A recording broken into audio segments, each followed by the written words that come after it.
ভাই এত জঘন্য। ওর ভাইয়ের একটা স্ক্রিনশট আমার কাছে আছে। আমি যদি মানে সংসারে যদি না থাকে আমি অবশ্যই সেটা প্রকাশ করব।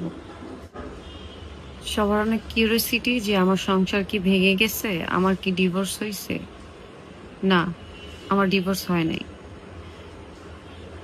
আমার স্বামী মানে যে আমার হাজবেন্ড, সে আমাকে অনেক পাগল হয়ে বিয়ে করছে। আমি মনে করি দুনিয়াতে এত পাগল হয়ে কেউ কাউরে বিয়ে করে না। ওর ফ্যামিলি, ওর মা এত জঘন্য, ওর মা আমাকে পছন্দ করে না বিকজ আমি মিডিয়া পার্সন। ওর ভাই আমার সামনে এতদিন ভালো অভিনয় করছে, ভালো অভিনয় দেখাইছে, কিন্তু ওর ভাই এত জঘন্য। ওর ভাইয়ের একটা স্ক্রিনশট আমার কাছে আছে। আমি যদি মানে সংসারে যদি না থাকে আমি অবশ্যই সেটা প্রকাশ করব।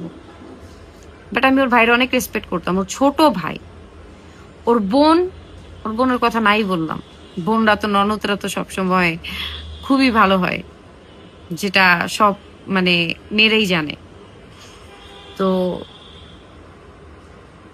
আমার ওর মধ্যে কিছু প্রবলেম চলতেছে। আমি যেটা চাই ঠিক করতে, সেটাও চাই নষ্ট করতে। আর সবচেয়ে বড় কথা হচ্ছে, আপনি যখন দেখবেন একটা মানুষ আপনার পিছনে এফোর্ট দিতেছে, আগে একটা দিছে এখন অন্যরকম দিচ্ছে, তখন আপনার মন অন্যরকম লাগবেই। এটা স্বাভাবিক বিষয়। সে এখন তার ফ্যামিলিকে প্রায়োরিটি দেয়, আমাকে না।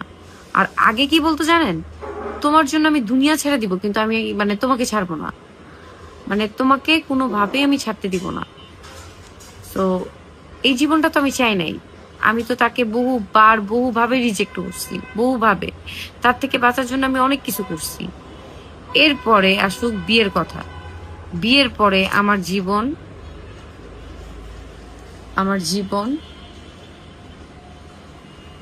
এটা সে মারধর করে নাই।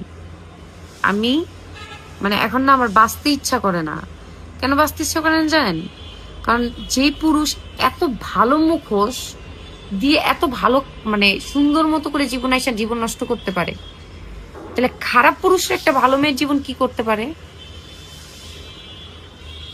সো আমি জানি না ওর সাথে আমার ভুল বুঝাবুঝি হয়েছে না কি হয়েছে, আমি জানি না, কিন্তু ও আমারে ভাঙছে।